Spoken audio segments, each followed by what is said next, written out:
मंडळी, सध्या नवनवीन धाटणीच्या मालिका प्रेक्षकांच्या भेटीला येत आहेत. याचाच एक भाग म्हणून कलर्स मराठीवर येत्या 22 एप्रिलपासून स्पृहा जोशी आणि सागर देशमुख यांची प्रमुख भूमिका असलेली सुखकळे ही नवीन मालिका दाखल होत आहे. यासोबतच निलेश साबळे याचा हसता येणं हसायलाच पाहिजे हा कॉमेडी शोसुद्धा लवकरच प्रेक्षकांच्या भेटीला येणार आहे.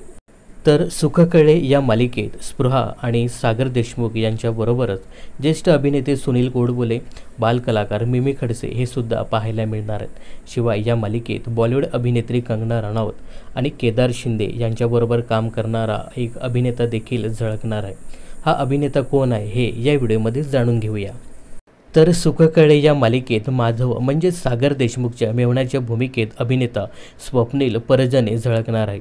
स्वप्नीलने या अगोदर कंगना रनौत आणि केदार शिंदे यांच्याबरोबर काम केलं आहे.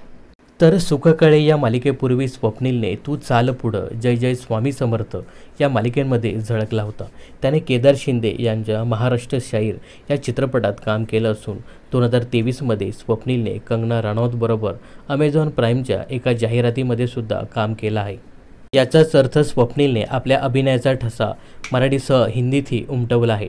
त्याने हिंदीत काही शोसुद्धा केले आहेत आणि जाहिरातीमध्ये सुद्धा काम केलं आहे.